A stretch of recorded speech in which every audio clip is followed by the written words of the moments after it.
This is the Debate Hour. And now in this corner, your host, Errol Mars. And in this corner, who gives a Well, that would be you, Snug. Round one.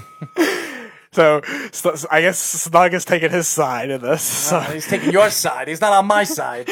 All right, round one. Is this a three-way debate, or is it more of I'll let you. Is it a tag team? I will let you argue the first debate. Okay, sounds good. But it better be good, because if it isn't, I'm going to take over. So round one for this debate hour is which NBA player in today's game has their game compare most to Jason Kidd and why? All right. Snug, you're first. Here we go. The guy that I've seen most like Jason Kidd is probably Jason Kidd. All right. That's it. That's it. That's it for Snug. You could argue Doncic is similar in a lot of ways, but just much better scoring. I think he's got that all-around game. He can give you 15 or 20 assists in a night if you need it. He can also drop in 30 or 40 in a night if you need it.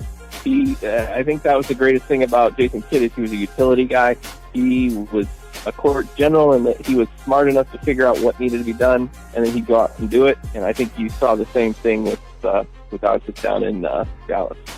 Interesting. All right. I'm going to take Chris Paul for this one. I think Chris Paul, in terms of that pure point guard type, I think is kind of what Jason Kidd was.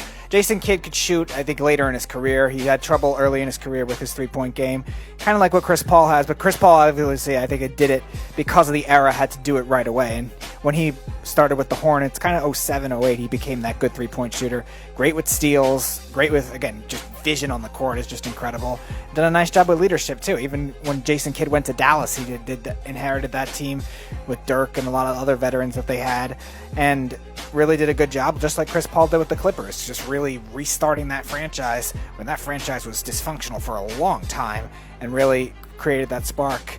And Kidd did that same thing with the Mavericks, who were already a little more established, but in terms of just bringing an extra spark to that team, they were kind of that mediocre playoff contender type.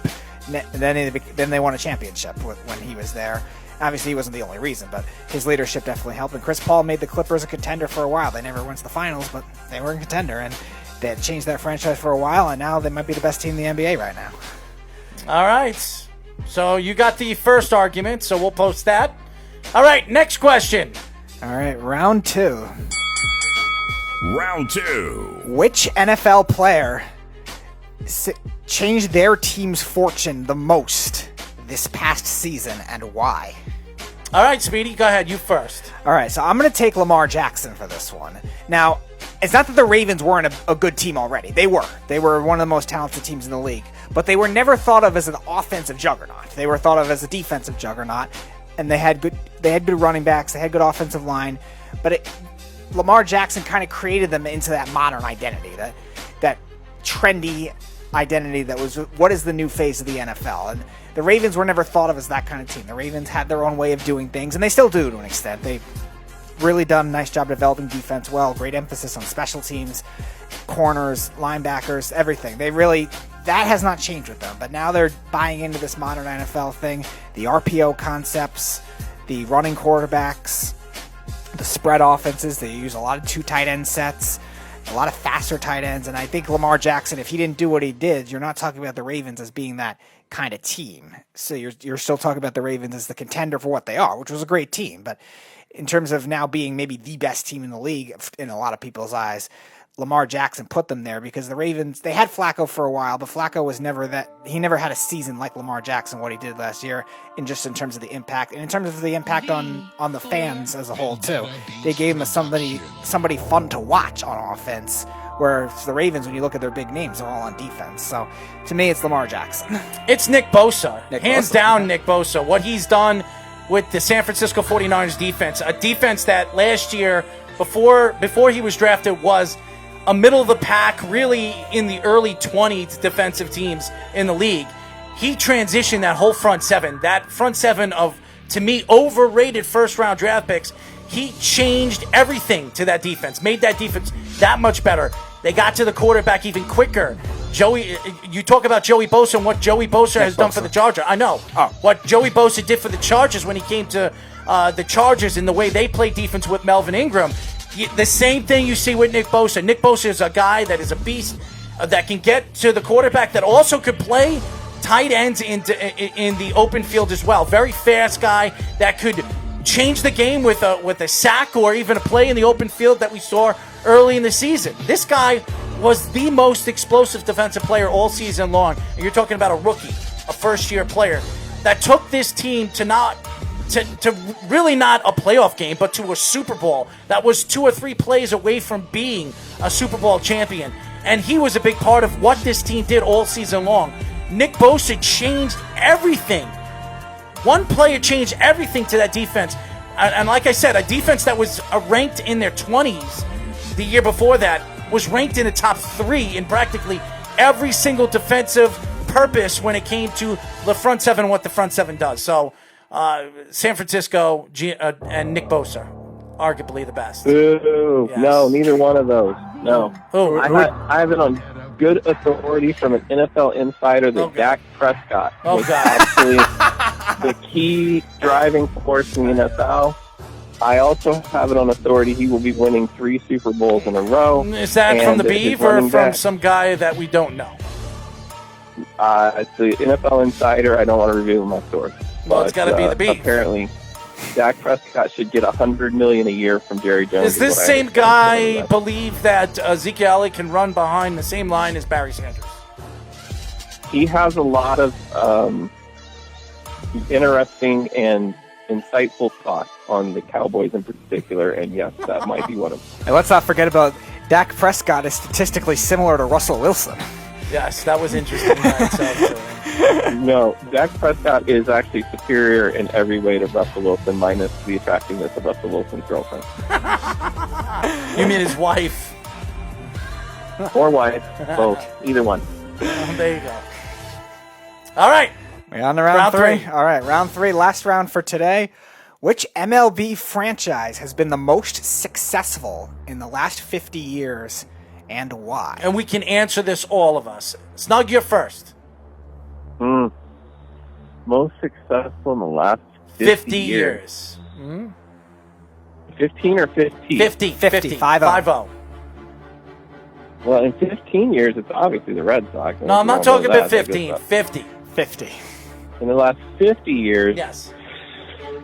I'm sure this is loaded. You're supposed to say the Yankees, but not necessarily. Who else has been?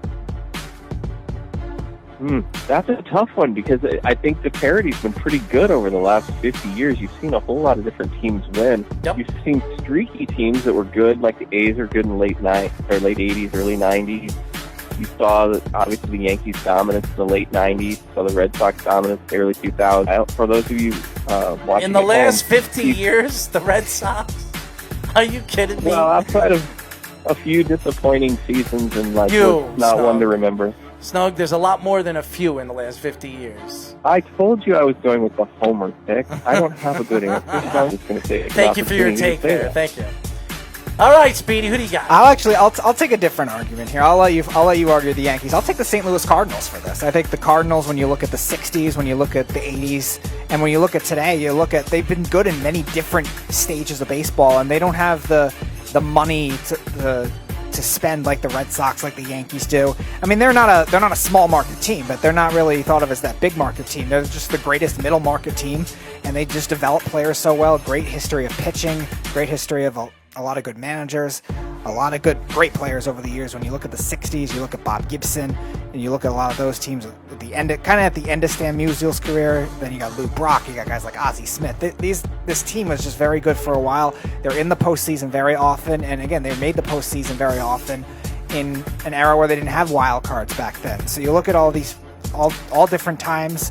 They won multiple in the 60s. They won in 1982. They made the World Series in 1985 against the Royals. So a lot of different eras then, and then you look at today, starting with Albert Pujols and Jim Edmonds and guys like that, Chris Carpenter, obviously on to today, where it seems like they never have a losing season, the Cardinals, and all these new players, all these random players you never hear of, they just fit there, and then when they leave, they usually don't do well everywhere else. And and they've just been very successful for a while.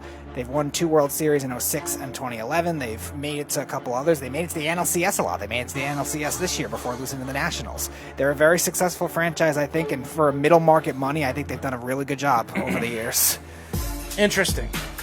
Well, I know a lot of people expect me to argue the Yankees, and I will argue the Yankees in a second, but I also like the Kansas City Royals.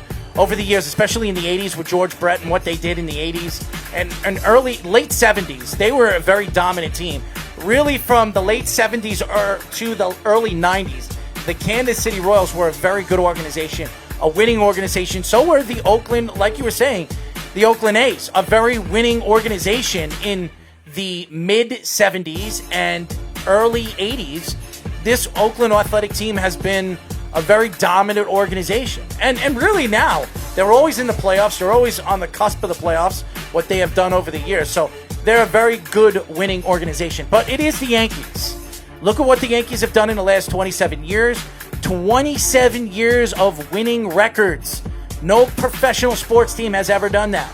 In any sport, as long as the Yankees have done it, they've won 5 World Series in 30 years. I mean, that's a lot. I mean, a lot of people want to see more, but the Yankees have won a lot of World Series, and this is a good organization, an organization that's won every single, really, if you go every single decade, the Yankees have won.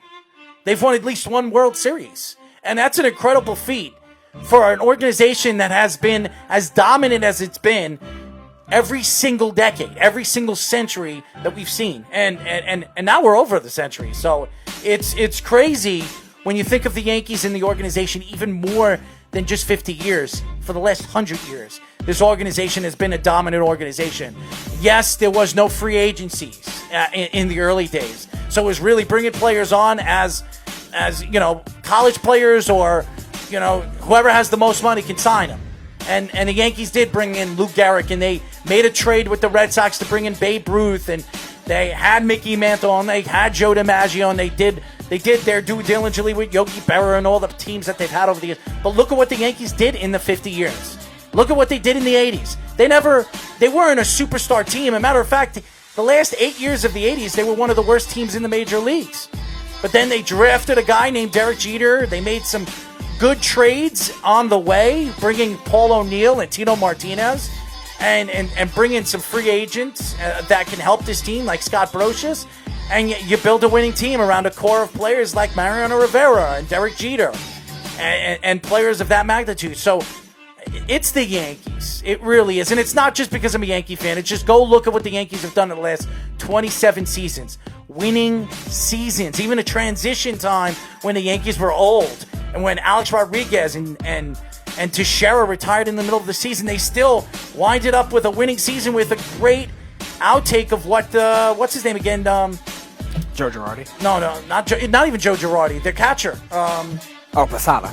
What happened? Posada? No, not Posada. Their catcher, Sanchez. The young catchers. Okay. When Alex Rodriguez and Teixeira retired, Sanchez had that unbelievable run where he had 24 home runs in less than 2.5 months.